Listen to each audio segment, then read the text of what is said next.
guest today, Steve Bartlett, who'll share his experiences and his journey of his coaching so far, and a little bit about his current role and how that's been shaped over the years that he's been involved. I'm Andy Kroll. My role is Coaching Development Officer at Essex FA. And we've also got Lawrence. Yep, so I'm Lawrence Gower. I coordinate the Coach Education programme at Essex FA. Brilliant. So the intention is that we will do a series of these, and we've got a few other guests lined up, so hopefully plenty of discussion, some interesting topics for you all to get stuck into. What we'll do is we'll hand over to Steve. Steve, we've known for quite some time in different roles, and he's supported the county a lot over a number of years now. So Steve, what we'll do is we'll hand over to you, and then once you've run through a little bit about who you are, we'll get cracking with your journey. Hi everyone, my name's Steve Bartlett. Currently I'm employed by Leyton Orient as the head of coaching for the academy. Have been now since beginning of June 2019, so just coming up to the end of the first season. Obviously we're currently in lockdown, so it's an interesting conclusion to the 1920 season, and literally we've just finished some Zoom meetings with the under 15s before we've recorded this, in a way of trying to connect with our players. Also an FA affiliate tutor based with Essex FA, tutoring on level 1s, level 2s, level 3s, and have been a tutor now for the FA in a number of different disguises now since 2003. So something I've been doing for close to 20 years in terms of coach education. Brilliant. I suppose moving on, so a little bit around my journey. Back in 1994, I did what was then one of only 2 coaching awards that the FA actually run, which was the FA Preliminary Coaching Award, which was equivalent to the current level 2 qualification. And then it went into the full badge, which was the equivalent to the A licence. So there was very few bridges between any of those coaching qualifications then. And probably after about 18 months and spending 6 months in America doing some coaching before that, I then started working at Colchester United Community Sports Trust.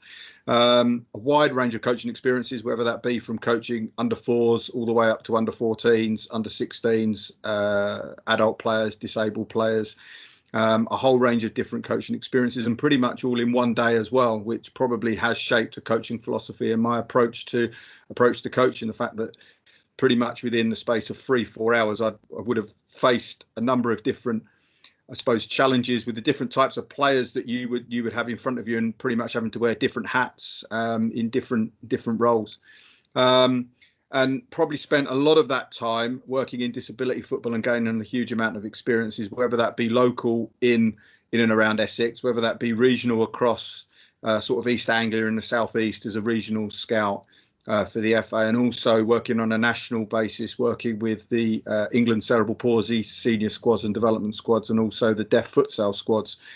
So been very fortunate enough to travel with those squads to key major international tournaments, World Cups and European Championships and qualification processes.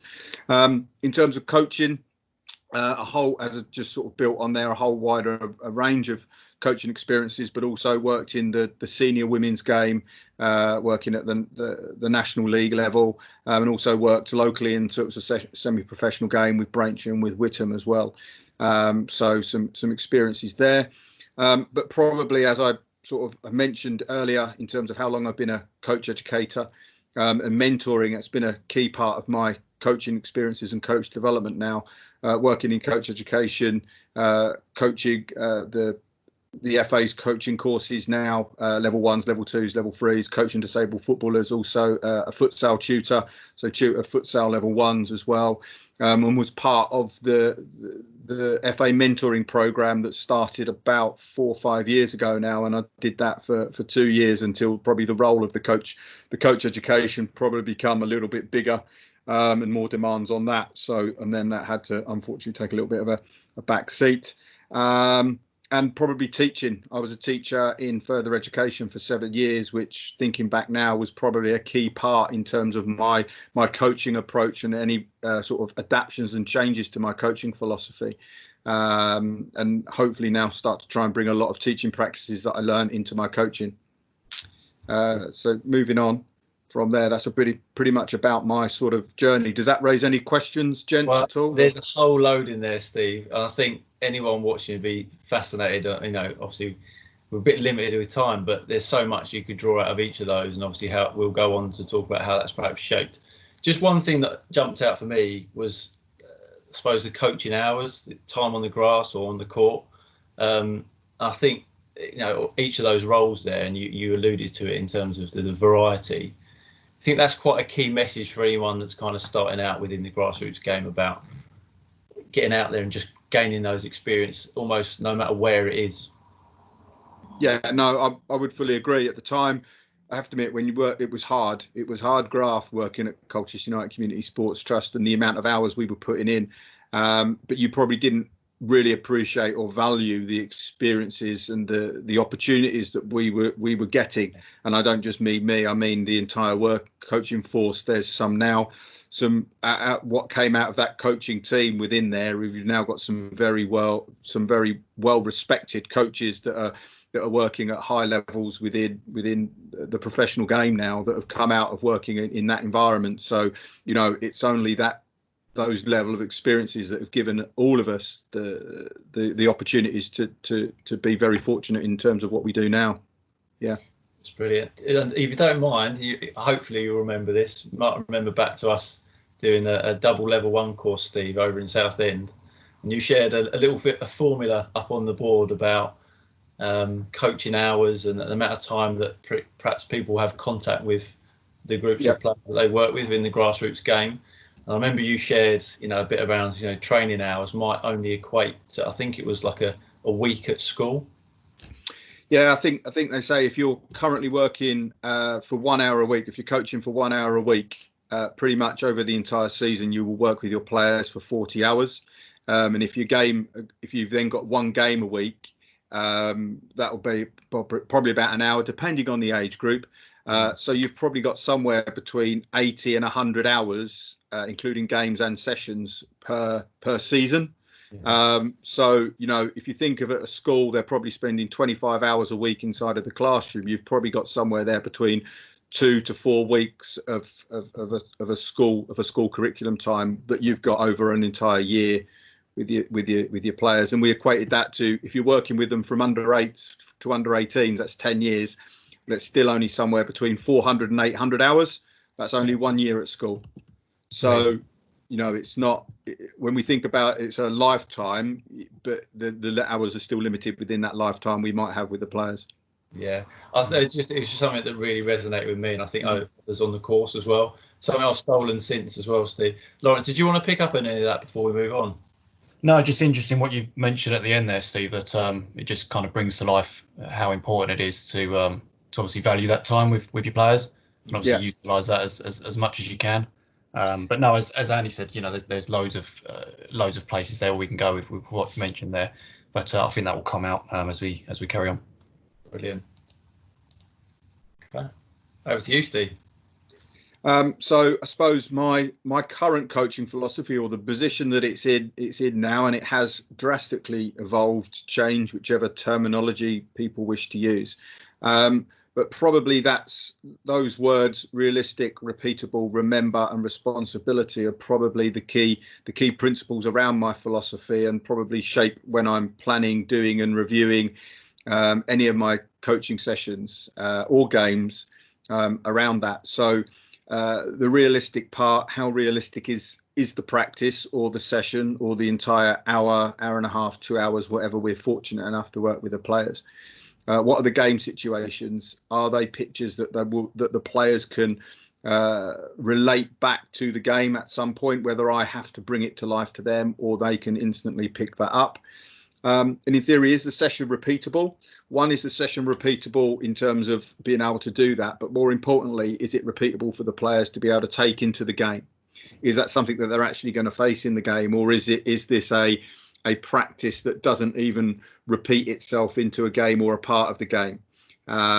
Because for me, if we're going back to the formula we talked about, 40 hours, and we're going to spend half hour of that every week, so 20 of those 40 hours doing something that doesn't repeat to the game, then unfortunately that's what they're probably going to take into the game. And and probably remember, and that's probably where probably my philosophy is changing now, or where I'm focusing a lot now, is around that remember and how I check learning and what the opportunities are to show. And that's probably my teaching experience coming out into my coaching philosophy there, around what's the plan, what are they planning for the players to learn, and what are the opportunities for them to show and show what they've remembered and what's stuck, which will come out a little bit later in probably in our conversation. And then obviously responsibility, what's the players' responsibilities and what responsibilities can we give to the players, and what's the coach's responsibilities. And the responsibilities don't lie with just one of us. It's not just coach responsibility and it's not just players' responsibilities. We both hold responsibilities and we both understand what those responsibilities are. And probably building on that, being a coach developer now, that responsibility is coach and coach developer, or head of coaching. And hopefully that coaching philosophy is something that can be morphed into not just working with players, but also now working with coaches and in coach education on coaching courses as well. So hopefully that's something that we can morph and use and transform and adapt slightly to work with any of those situations or structures that I'm working in at that point. Brilliant. Again, so much in there, Steve. Just, I suppose, a couple of questions just jump out. You spoke about game situations, realism, and we'll probably touch on this towards the end, because I know we're planning to speak a little bit more about the individuals that you work with and the children. But that realism and creating game situations and pictures that make sense. Now, probably a lot of people understand what you mean by that, but who's involved in that process? Or is that coach-led, or is there a bit more behind that? I think it depends on the age of the players, but to a certain extent, it's the players' game. So, however much you might feel that you're not involving the players, I think if you're still focusing on what the players need to get out of it and what the players need to learn, to a certain extent, you are then considering it on the players. That might be a particular individual, that might be on a particular unit within your team. It might be some similarities between players that might be using the terminology of striving ahead or struggling to keep up, using those sort of terms. It might be therefore categorizing those players, and that might be depending on whatever unit or positions that they're playing in. But I think gathering player feedback at different points is part of probably that review that probably leads into that plan. You probably, while you're doing, probably get more player feedback than you realise, and that's by what they do. Yeah. You probably don't get verbal feedback too much unless they're going, "This is boring. Can we play a game?" Which is normally the key indicators that what you're doing is not actually working for the players, or the behaviour changes, those sorts of things. But it's probably their actions in the do that probably give you the biggest feedback that allows you then to build. Is it repeatable? But probably then when you put it into a game, if you don't see what you've seen in your practices, if you like, well, how can you do that in the practice and then not put it into the game? That probably then is the biggest feedback, that it's not been, those pictures have not been able to be transformed across. Yeah, we speak about that a lot in the current coaching pathways, so level 1s, level 2s. I'm sure it comes up in 3s and 4s as well. So making sure that it's realistic, the players are involved in the process, and that it makes sense. The interesting bit you said about learning and planning for learning, I think obviously the individuals that you're coaching need to be part of that process, but ultimately you as a coach has to take we've put responsibility on there, a certain amount of responsibility to go, this is what I feel would be best at this moment in time, and then making sure that they're experiencing those appropriate situations. So if it's a very static type exercise or traditional drill type activity, and there's too much of that, then of course the transference into a very dynamic looking game with lots going on and lots of decisions to make, and potentially obviously a lot more pressure from the sidelines. Those two situations, if we're not careful, are literally completely separate, and it just becomes another football experience as opposed to an ongoing learning journey, doesn't it? Definitely.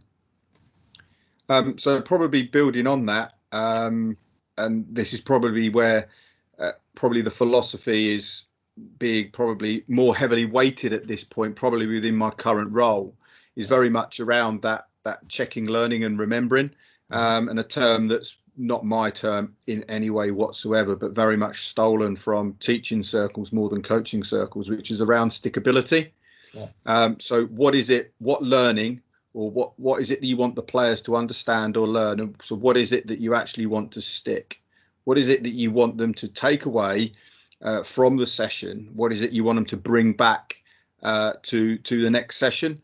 And using that to build your practices. So instead of finding the practice and going, this will be a great practice for me to do, what is it that I want them to learn? And then the activity, the practice then becomes the secondary factor, because that's then been guided by what it is you want them to learn. And then the methods that you're probably going to coach on that. So the coaching approach that you will have to your delivery will be there by how I want them to learn, what it is I want them to learn, and therefore what part of it is it around the four corners. Is this going to be very much a command style bit because I just need them to learn this and I'm going to drive it? Or is this that actually I want them to learn that element of responsibility, or that element of ownership, or that element of trial and error, that actually I'm now going to go so much more down, in theory, your coaching methodology or your coaching continuum line, and I'm going to use different tools to get that. And that's probably the approach that I know that I definitely have within the head of coaching role at Leyton Orient now, is trying to get the coaches to focus not so much on the activity or the practice, but what is the learning that we want them to bring away or to take, or is this part of a whole series of 4 or 5 hours? And that's probably where we're really fortunate in our current environment, is that, talking about hours, our coaches get somewhere between sort of 6 to 8 hours with their players a week, depending on the age group that they're working with. So actually, is all of this learning got to be done in a 1 hour session or a 2 hour session, or is this actually a week's worth of session or 2 weeks worth of sessions, the same as what they might then use in education, where actually this is a block of work over 3-4 lessons that they're going to come out with this. So it's not what is it they're going to bring back with them for each lesson, knowing that you're going to build on that over that period of time. So yeah, and then obviously probably the key thing, and I know that we've talked about it a lot on courses, Andy, is the why, and that's probably the challenging for the coaches on why are they doing what they're doing, and why am I going to have that practice? What is the actual reason for that? So yeah, planning sessions based on learning. Brilliant. Is there any Lawrence, do you have any questions just based on that? And just conscious that, you know, those watching and listening, there's a lot of content there, and there's a lot of really good points. But yeah, I suppose just bringing it to life a little bit more, I suppose. Yeah, I mean, just drawing back to philosophy, and obviously you spoke about there how it's shaped around your current work and obviously your current thoughts. Just wonder about the correlation between you know, kind of you as a person and your philosophy, and I suppose the philosophy and the values of Leyton Orient, and how that kind of correlates. I think one of the I suppose opportunities that I was given by the academy manager when we first come in was that there was a lot of scope to evolve and adapt and influence the philosophy, to in theory impose myself, and not so much impose my philosophy on others, because it's not something I would really want to do, but to try and help understand what the other coaches' philosophies are and see how it can align to what the club philosophy is. And I'm quite fortunate. The club philosophy is very similar to my coaching philosophy, and therefore then the coaches that we take on board to a certain extent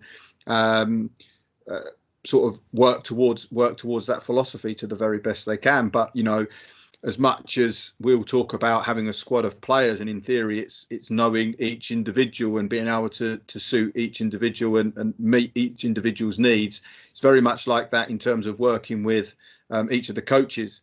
So each have got their own preferred playing style, each have got their own preferred, or if you like, their default coaching methodologies or coaching approaches, or their comfort coaching approaches, and it's therefore trying to get them to challenge those in the right way. And to be fair, we're very fortunate that we've got a lot of open-minded, forward-thinking coaches that are willing to learn and want to progress. But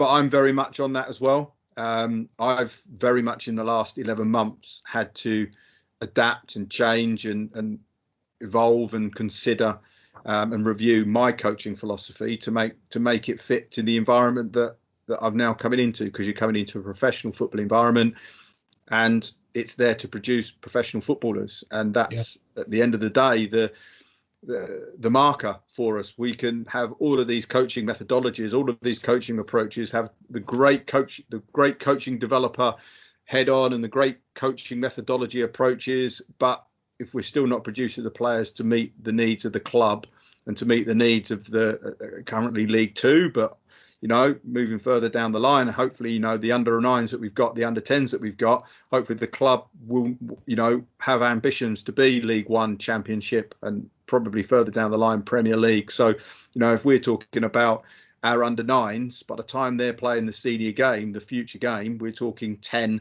12, 15 years down the line, it might not be League Two football and the game will probably be different. Absolutely. You picked up really. Sorry, I was just going to say, I suppose really a philosophy has to be adaptable, would you say, and has to be able to change? Very much so, and I think having a rigid philosophy probably isn't the best philosophy ever, because then you'll only ever become stuck in that philosophy. And my philosophy has definitely evolved, and when I think what my coaching was like 15, 20 years ago when I finished, even when I first started off after getting my FA prelim back in 1994, it shocks me to think how I would have been coaching back then, in terms of what I'm doing now, and more importantly, what I'm trying to influence or affect or help others understand around their coaching. Because our coaches will spend far more coaching away from anyone observing them other than the players. They'll spend so much more hours without parents by them watching what they're doing. So the biggest reviewer of their coaching is themselves. However many other full-time staff you've got, still the biggest reviewer of themselves will be them. And therefore giving them the tools to be able to hopefully review effectively and use all the tools that they can do to do that, hopefully allows them to evolve and adapt their coaching approaches and, if you like, philosophy. Steve, just as I suppose a tip, because there'll be people watching who've got quite a clear approach to how they do things. We meet people on courses who you say to them, what's your coaching philosophy? Have you even thought about it? Sometimes get a few kind of vacant looks, and actually when we actually drill into it, and it's something that we do as part of particularly level 2 at the start, when we actually get people to think about it and we start going into what are your values and beliefs, and you start going along the lines of, well, what are your non-negotiables? Would you say that's quite a good starting point for somebody who's perhaps looking at that, or maybe even a club that's looking at it overall? Because obviously we're just thinking about what we do as a county FA and the types of things that we support from a football development point of view, but also through the coach mentors and coach education. And often we get a lot of people that really buy into a lot of the messages, but the challenge is the busy lifestyles, the volunteer coach, the quick in and out. Maybe you don't get along to the manager's meeting because it's busy, or because the content of the meeting doesn't really interest you in what you've actually got in it for, which for a lot of people will be they're a parent coach, and they just want to try and do their best. So I suppose what's the starting point, for looking at that as a philosophy, I suppose? I think to a certain extent, if you was to video yourself, and this is probably not an opportunity to do it, but probably an art in terms of being able to watch yourself, try and imagine yourself from the third person, or what would someone in their shoes watching you think of you, or how would you want to be viewed if you got the chance to watch you? And that's probably the best place to start your coaching philosophy, I would say, and take it away from how do I want my team to play?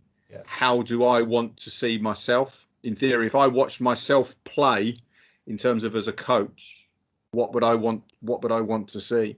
And obviously, I think we've probably, all of us three have actually probably watched ourselves on video at some point and gone, wow. And that's probably the biggest I suppose, impactor on my coaching philosophy is when I've been able to have the luxury of watching myself coach on video, and I still do it now, and it's still probably the biggest eye opener and the biggest fear in terms of my coaching journey is always watching myself coach, because it's like, am I going to see what I say I'm going to do? Am I now going to be able to see it in terms of what I do? We had it's a good point. We had a webinar recently with Gary Pigott, who's county coach developer, and he was saying about a critical friend. So there's observation opportunities from other people that perhaps you work alongside, the players themselves, obviously, but I think having someone who doesn't just tell you what you want to hear all the time, and just listening to him saying it, I think actually, personally, I've been very fortunate to have that in the past, where I've hopefully been open enough for them to give me the feedback, but then also to actually accept what they're saying, and to be quite open. And that relationship obviously takes time to build. And if you're in a professional environment such as yourself, you've got a bit more time to do that. That's your bread and butter, if you like. But if you're able to have that, if you've got a coaching partner or a coaching buddy or somebody who's age group below or above that you can just share stuff with, because ultimately it's for the good of you as coaches, but then for the people that you're working with, isn't it? Yeah. And so I was actually listening to a podcast earlier today, and they were talking about honesty and getting honest feedback. And they said there's probably only 3 people that will ever really give you ever honest feedback. One is kids, and most of us are fortunate enough to work with kids, and that whether they say it in word, but they'll probably tell us in action, honest feedback. Second is a drunk, and probably we in our working environment we don't get that. And the third is your best friend, and that might not be the person that actually you're coaching with. So actually trying to get someone that's close to being a best friend, or someone that you can trust in terms and around your coaching is the real challenge, but probably the best tool for developing yourself as a coach. Absolutely. Yeah. Very more. Brilliant. Okay. So still, we'll move it on, because obviously I'm just conscious of the time. Back to you. So probably our approach at Leyton Orient within the head of coaching is to encourage a game-based approach, because it's still about maximising those hours. So to use as much opposition or interference in the practices, and to do very few isolated practices. We're quite fortunate within our environment that we also have some coaches that we have employed as what we would class as individual learning program coaches. So if we've got a player that needs some isolated work, they're able to pull them out of their session for 15, 20 minutes, 30 minutes, and actually go and do that one-to-one work and then put them in, or able to stand alongside the coach and to work with that player on an individual basis within their game-based approach. Probably encourage the constraints-based approach as well to practice design. So to a certain extent, what can I put into the practice that therefore I don't even need to coach? And that's probably the biggest thing, is I can waste a lot of time coaching particular things that I don't need to coach. Probably the biggest shaper of my coaching practices and journeys is now having very few practices. In theory, I used to once upon a time have folders and folders and folders of practices, sessions that I did. Now it's very limited.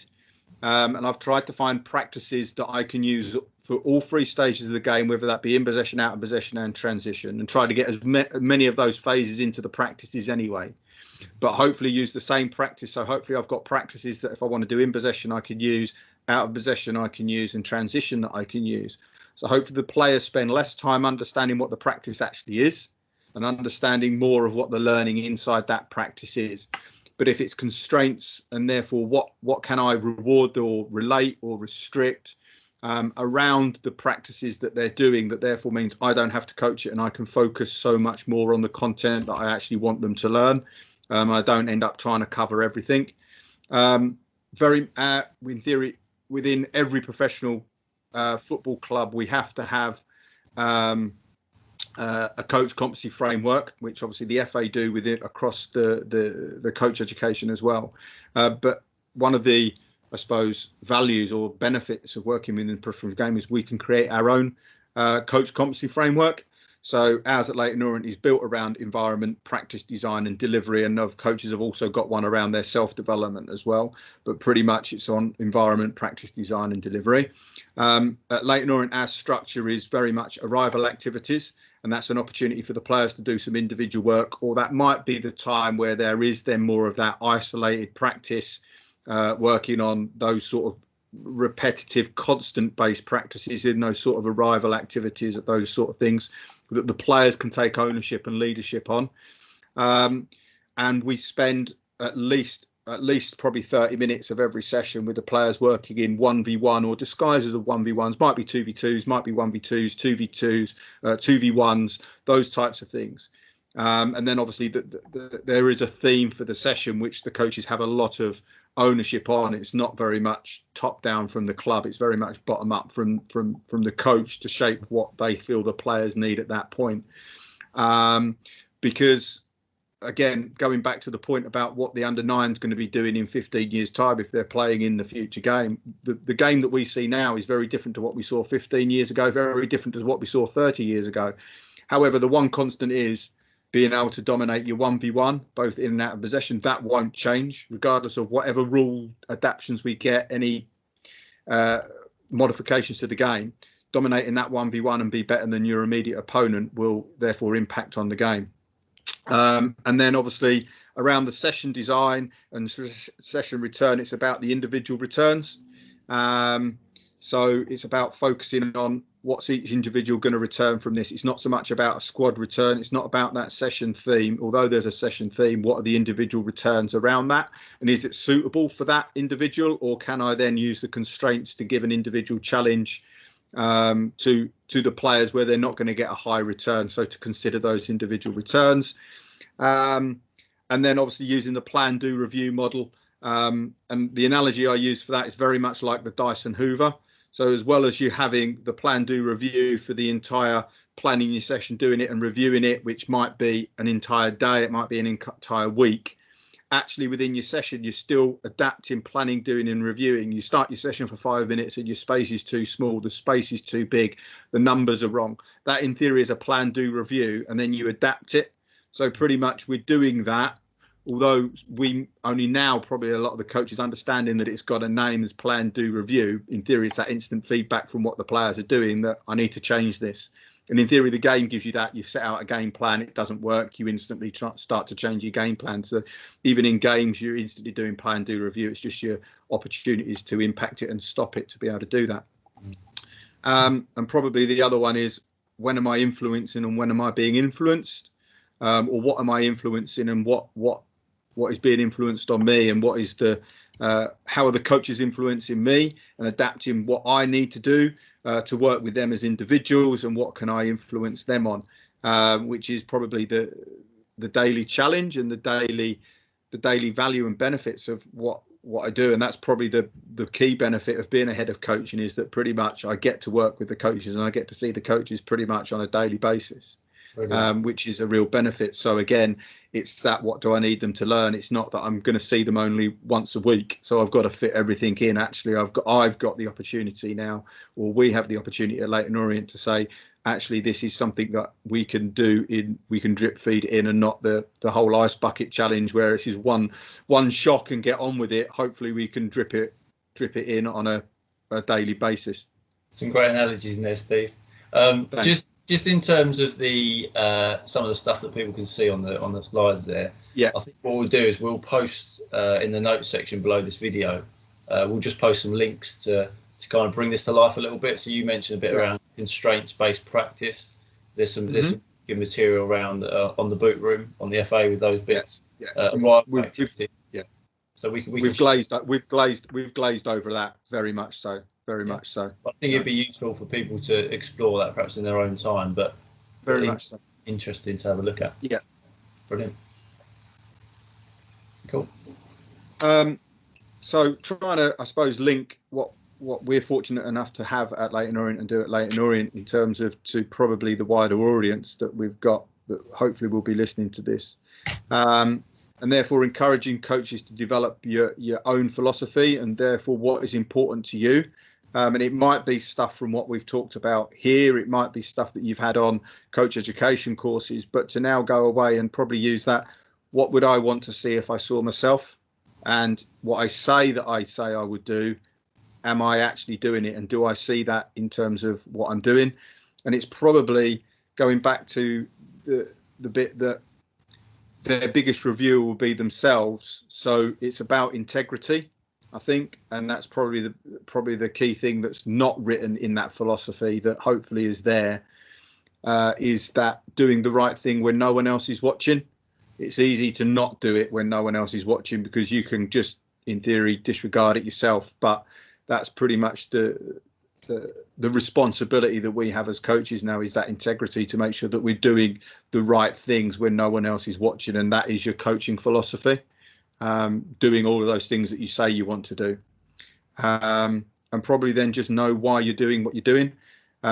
I'm not going to say that someone's philosophy is wrong. I have my own thoughts. I have my own philosophy and my own values and beliefs. But every other coach will have their own values and beliefs on that as well. But probably the biggest question I ask is, do you know why you're doing what you're doing? And what's your trade-off? If this is your coaching, if this is your approach, you'll get a lot of this, but you'll lose a lot of this. I lose, even in my coaching philosophy, hopefully I understand what I'm gaining and what I'm losing. That's probably the foundations behind it. I believe I gain more by what I'm having, but I also know that there's other approaches and other philosophies around it that coaches will be able to go, but as long as they know why they're doing it. And obviously, as we've talked about, they will spend longer away some support with it. So they've got to be able to have that reflective tool. And I would build that into your philosophy. Make your philosophy somewhere along the line, have that plan, do review, and I'm going to be able to do that. And just whatever philosophy you've got and that why, maximize the hours with the players. To come back to that formula that we talked about right at the beginning, how do I maximize 40 training hours? How do I maximize it? If that is standing there, striking the ball against the wall, or just doing passing over 10 yards, if that's what you believe maximizes those hours with the players, then fine. I wouldn't emphasize that. I wouldn't believe that that's the best way to maximize your 40 hours. But that's just my approach, my philosophy. And I'm not here to say that I'm right, but it's what's right for me. Excellent. Any questions off the back of that one, Lawrence? There's so much in there. Yeah, there's a lot in there, and obviously we're probably down to our last 10 minutes, but I think that's really key what you've said there, that it doesn't necessarily have to be something that everybody believes in. It is your own philosophy, and I think it's important to stay true to that. It was interesting, just something that you mentioned just previous to that, just about how that's kind of changed as your, I suppose, coaching career has continued, in that perhaps it's more simplified now than it was in the beginning. In that, you had lots of practices that you would use. You had maybe a book full of different practices, and I think it's a very familiar phrase that we hear, that coaches will maybe look for practices on YouTube or take them out of books, and it's not always as straightforward as just replicating that with players. And I think that really drives home the point that it is down to what's right for you, what's right for your players, what fits in with your philosophy. It's not a one size fits all. No, very, very much so. And I would have had a practice for turning on your right foot, would have been a slightly different practice for turning on your left foot, or a slightly different practice for turning for the different types of turns that you could do. And the players, I recognised eventually that the players spent longer understanding the practice than what they did understanding the learning inside the practice. Mm-hmm. And it probably dropped on me again, to use another story. I remember it was probably about 10-12 years ago now, and it was coming up to Christmas, and the wife said to me, should we get a new game for Christmas? And I was kind of like, what's wrong with all the old games that I like playing that's in the cupboard? And it was probably then that was probably the light bulb moment for me on it, that the players are probably exactly the same. Why do I need a new practice when actually I love playing? This is the game that works for us. I get the game. Yeah. I don't need to worry about the new rules. I haven't got to spend the first half hour figuring out where all the mousetrap bits go. I know how to play this game, and I can just open the box, get all the bits out and play it. I think it's fascinating with that, and I just think back again just to young children, you see them just playing, discovering. Once they've got that equipment or game or whatever it is, it might be some building blocks. They're familiar with it, so it's engaging, they enjoy it. but there's so much scope to adapt. Yeah. And Yeah. they will adapt themselves, won't they? And just given the chance, step back and just see what they can do with what they've got in front of them. And I think we can learn absolutely loads just from that kind of observation side of things. So we've got some discussion points here, and it would just be, I suppose it's a quick fire round on this one, Steve. Perhaps just a couple of minutes each one, and just a whistle stop tour of your current approach, I suppose, to these elements. So Lawrence, if you want to pick up the first one. Yeah, so just really looking at communication and how that works between the parents, the kids at the club, and I suppose really, is there anything that you have in place at Orient, or is there any particular methods that you use to kind of ensure that communication is clear and that I suppose everyone's on the same page? Yeah, we're fortunate to have obviously an extensive workforce. Not as extensive as some professional clubs, but compared to most grassroots clubs, we have quite an extensive workforce, which I'm very aware of. But most of our communication goes via the parents, obviously due to safeguarding issues. So we have no direct contact with the players. Most of that goes out via email, and that goes out via our admin secretary. And that goes all to the parents from there. Even now, even today, when we had the Zoom meetings, that was through a parent's email. It wasn't through any of the players' email accounts or anything like that. It was all through the players' email, through the parents' emails accounts on that. And probably the key thing around that is regular communication with the parents, whether that be via email, whether that be face to face. At training, we have 6 weekly reviews, a bit like in theory parents' evenings with the players and with the parents. So there's an opportunity there for parents and players both to for us to give feedback, for them to answer questions or ask questions, and for us to answer them. And probably the biggest communication is trying to share that it's a learning environment, and it's similar to school, and how much would the parents look to impact on the school, and they use the right communication tools at the right time and approach the teachers in the right time, and hopefully that's the approach that we try to have. Again, we're fortunate that there are rules and processes in place for working within the professional game, what parents can do on a match days and stuff, and that type of environment and training. So again, I appreciate that we're in a slightly more advantageous stage or environment to what they are within the grassroots processes, and obviously we know parents are coaches within our environment, but I know that I have worked in professional environments where that is also the case, and that slightly changes sometimes how you communicate with those as well. I think it was inevitable we were going to go over our set 45-minute target, wasn't it? So it'd be a shout. We don't want to cut things short, so I think it'd be good to carry on the discussion. There's so much, and I think perhaps we can even do a follow-up if you like, Steve. I think it'd be useful. Yeah, VAR's had an impact, mate. We've got as much stoppage time as you want. VAR's having that impact now on game. So I mean, loads we can pick up on that parent-child club bit. I suppose just going back to that. Again, back to the people that we're sort of aiming at, and the grassroots workforce, if you like, the volunteer coaches. Any kind of key top tips or a message that you would say is quite important to consider, either from a club point of view or from a coach's point of view, to establish better lines of communication? Because there'll be people out there, it's absolutely fantastic. We get it all the time, level 1 courses, level 2 courses. And I've met a number of coaches, we get it through the mentor program. They'll say, I've got a really good bunch of parents. And actually, when you delve a bit deeper and you actually go out and see that person, it becomes very clear very quickly that they've actually created that environment from the outset. So they have clear lines of communication with the people they work with, so the stakeholders, if you like, so the players, the parents, and any other people. And they've actually established that from day one, or the club has helped them to establish that. But there's also a lot of people who really struggle with that, and it's not everybody's area of expertise, and you may be more confident than someone else. But is there anything that you'd say is a real key piece of information to consider? Yeah, probably have some form of connection that might be away. It might be football based, but might be away from your the team that you're involved with or the squad that you're involved with.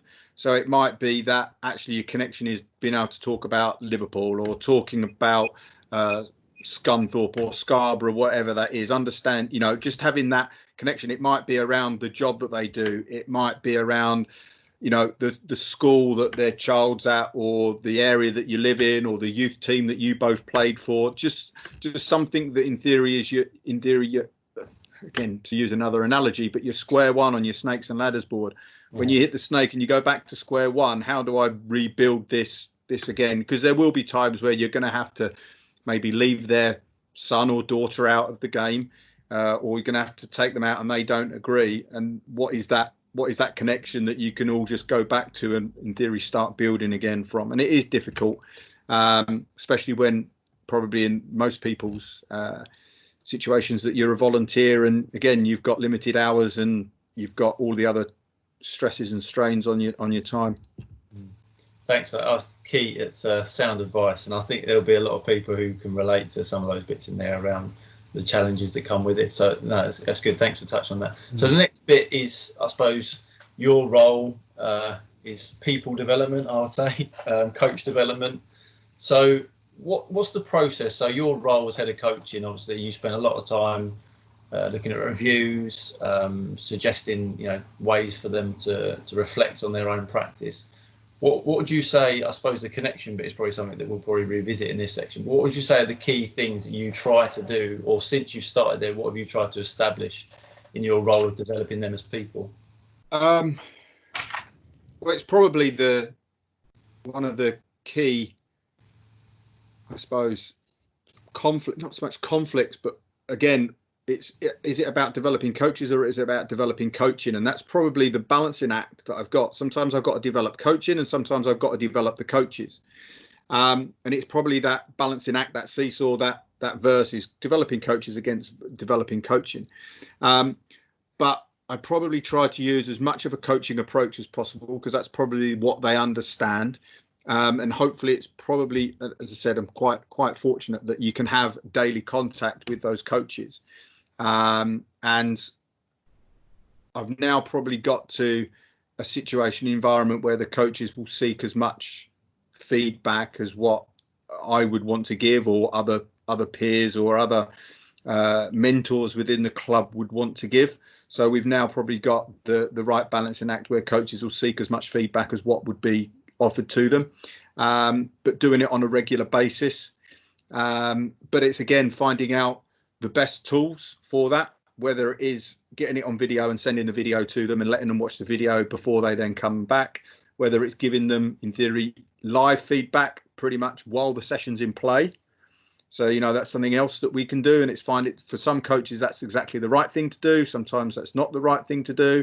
Sometimes it's after the session, sometimes it's 24 hours after, sometimes it's even asking before, what is it you're trying to get before. Again, some of them just want to talk about coaching, some of them want to not talk about coaching as the first 5-10 minutes of the conversation. They want to talk about other things, those connections. So it's similar to, I suppose, the players. It's having an individual plan with each of those coaches that you both know that what you're trying to develop around them, whether that be, it comes back down to the coach competency framework, where we are on that. And hopefully our coach competency framework is about as much about them as a coach as what it is about coaching. But that's probably the spin of the coin that we have each time I have a conversation. Is this about developing their coaching, or is this about developing them as a coach? Yeah. There is a difference in that. And again, I don't know if I've even got the right formula or the right balance on that yet. And I get it wrong with a number of our coaches at different times. And I get it very right at times. But it's about finding the right mediums. And we have a number of different mediums that hopefully the coaches will connect in with the right medium at the right time. I think I think that anybody who's watching or listening, or you're in the business of dealing with people. So that right or wrong, does it exist? Is there something that it's the right tools at the right time, right place? That comes with experience, but it also comes with being open yourself and then being open to feedback and to discussion. Yeah. Just out of curiosity, just a final point on the coaches. Is it mainly them reflecting and then support from you, or is there anything that they do in terms of sort of peer or communities of practice amongst themselves? We had a whole number of different processes that we wanted to put in place around review, whether that be observations by, I suppose, mentors, myself or the academy manager and other mentors, whether that be peer observation, self-observation, in theory, even 180s or 360s. So them watching, in theory, their mentors coach, those types of things. And we've been able to put some of those in place and not put some of those in place. What we've probably had in the last 7.5 weeks is a great opportunity to review what's worked, what hasn't worked, and what we want to put in place for next season. But again, it comes down to what's right for the individuals. So you've got some of those individuals want to do everything, and you've got some of those individuals that don't want to do half of those because it's not what works for them. And it's about having all of those procedures that therefore in theory they can use as the ingredients that they can take what's going to work for them and what they want at that right time. Brilliant. Thanks, Steve. Over to you, Lawrence. Yeah, so that was really interesting actually. I was thinking it might be useful to know, just to elaborate on a few bits there, but again, it's difficult with time. So just regarding developing people, so talking about obviously the kids at the club.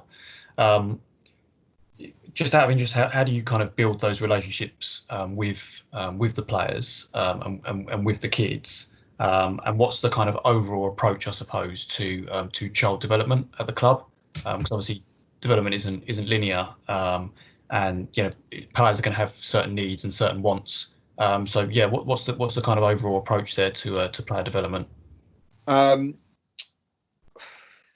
We use the four corner model a lot around that, and each player has an individual learning plan that pretty much lasts somewhere between 6 to 8 weeks. That therefore then links in with their reviews that they'll get 6 weeks further down the line, and it's about probably where we probably are now looking to build it into next year. It's about making, in theory, the players a syllabus, right.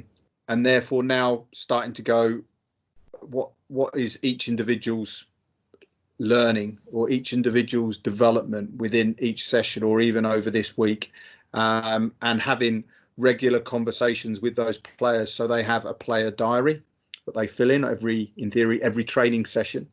That they record what they're trying to work on. They get coaches' feedback on that. Obviously, we have the player reviews.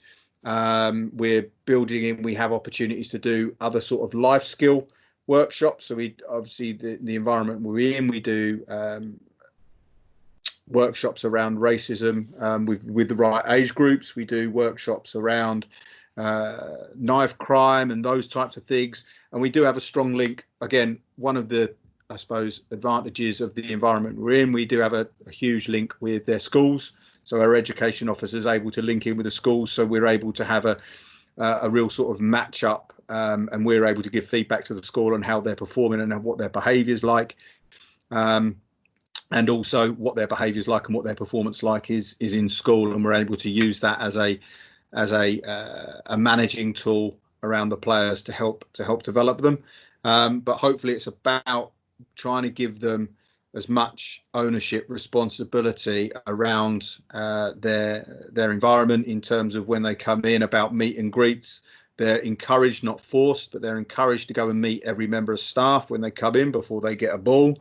Obviously, sometimes it's not the most convenient depending on their time, but most of the players are therefore there to try and meet and greet and also say goodbye to most of the members of staff at the beginning of each and at the end of each session. And just again, the amount of time we get with them, we're able to impact on that. But obviously we look at their S&C, their diet, their hydration, all those sorts of things. So we do get an opportunity to look at the whole range of areas of development for each of the players and the children.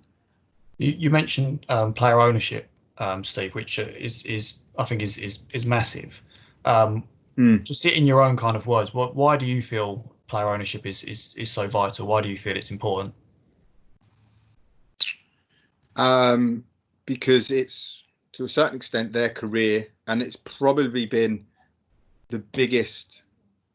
We've probably seen the biggest value in it in the last 7-8 weeks, where the players haven't had the contact with the coaches, and we're still getting videos, photos, clips, feedback from the parents on exactly what the players are doing. We're sending a weekly email with some tips or some ideas or some on what might link in with groups of players or players around practices they can do. And some of them are going, Steve, that's not right for me. And here's what I've done. So they're able to actually go, this is right, this isn't, I'm now going to do this. And the players are now even working with the under 15s today on that Zoom. They've come back and said, right, we would like more S&C work. It's great you're sending us all this ball work. We want more strength and conditioning work. We want some of this, what we've been doing with the S&C coaches. So it's only then probably that you really get to understand what ownership they're really taking in. And we you know, it's been quite pleasing to see how much even like the 9s and the 10s are prepared to go and devise their own practices, those sorts of things. Brilliant. Yeah, that's really interesting, actually. It's probably not a bad place to finish, just as a final kind of discussion or summary point around the ownership. I think one thing that, again, it comes up a lot, courses, workshops and things that we do, that actually, and that's not all children that we're talking about, for a lot of people that are watching, but obviously it's a focus for you and for a lot of what we do, is they're actually more than capable of taking responsibility. And it's something that they do daily, you know, at school. They're given the power to take control of their own learning. You mentioned learning a lot, and I think that's a word that should be considered a lot more in a lot of, you know, and regardless of it being grassroots volunteers, it's what are they learning when they come? You know, what is the coach doing? What's the coach learning in order to develop themselves to better support the people that they're with, and giving the ownership to the players on the pitch, getting their feedback. And, you know, there might not be just the obvious leaders, the one who likes to speak the most within the group. Give them opportunities to have those discussions and to lead smaller discussions, you know, on the pitch or in training. And they're way more capable. I think sometimes we give them credit for. And I've personally certainly been a victim of underestimating children or the people that I work with a number of times. But I think it's something that you do learn as you go through is, yeah, they're more than capable, and actually give them a little bit more and they'll probably thrive. Yeah, I think that's definitely one thing grassroots football can learn from academy football, in that if we're talking about, you know, the types of people that are involved, you know, some of our most qualified coaches will be working in these professional clubs, and if they're able to give that much player ownership to their players, and you think if they're able to do it, then certainly at grassroots level can certainly learn from that. I think obviously the key thing with player ownership, and it probably comes down to the hours, is that it's a longer journey. If you're going to give player ownership, the returns might not be as quick, because they need to go through that experience to learn what works, what doesn't work. So again, it's that, what's the amount of hours I've got? Have I got all of that time for them to go through that experience and for them to learn and to get it wrong that many times? But I think it's, what do you want them to be doing much further down the line, and to go back into adult players. That's what we're producing. We, regardless of what environment it is, whether it's grassroots, whether it's professional in academy, you're still producing adult players, and ready to play a game that hopefully they're still playing in 20, 30, 40 years, depending on even what level that they're playing in that at that age. But having that ownership, and I think we give the ownership, but it's about the players feeling trusted to be able to share their thoughts and being able to take that ownership. I think is the key area that you need to give that ownership. And probably the key piece of advice on that is, if you're going to give the ownership, don't knock it back if you want their ideas and they come back with an idea and you don't agree with it. I would still say run with it, because eventually when they have got the right ideas, they won't have the confidence to feed that back to you, because it's been knocked back all the time as where they've got it wrong. So sometimes it might be worthwhile just trying it for 10 minutes, 15 minutes to go, actually, I know 2 years down the line, I'm going to get the right answer. and it's in theory playing the long game. That's not to play the long game as in a 50, 60 yard pass, not that sort of long game, but it's playing the long game in terms of their development. Brilliant. Fantastic. Steve, thanks very much for giving out time and supporting this. Episode 1. I'm already picturing future episodes, even on a multitude of the topics that have been brought up throughout this. Just sharing on the screen there, just contact details, myself and Lawrence from County FA. Get in touch, even if it's during this lockdown period, get in touch, for a chat about coaching, or if you want to know a little bit more about coaching pathway. And we'll also be sharing a number of things through our Twitter with at Essex Coaches. So feel free to access that. There's also some other links there to Essex FA social media channels. Thanks for watching, everyone that's taken the time to watch. Steve, really appreciate your time. Well, thank you. It's certainly a page full of notes here, which I'll try and make sense of at some stage, and we'll try and share some useful links to some of the topics that came up in discussion. But yeah, just thanks again, and hopefully we'll catch up with you again soon. Yeah, no, thanks all. Cheers. Really appreciate it. Thank you. Thanks for your time.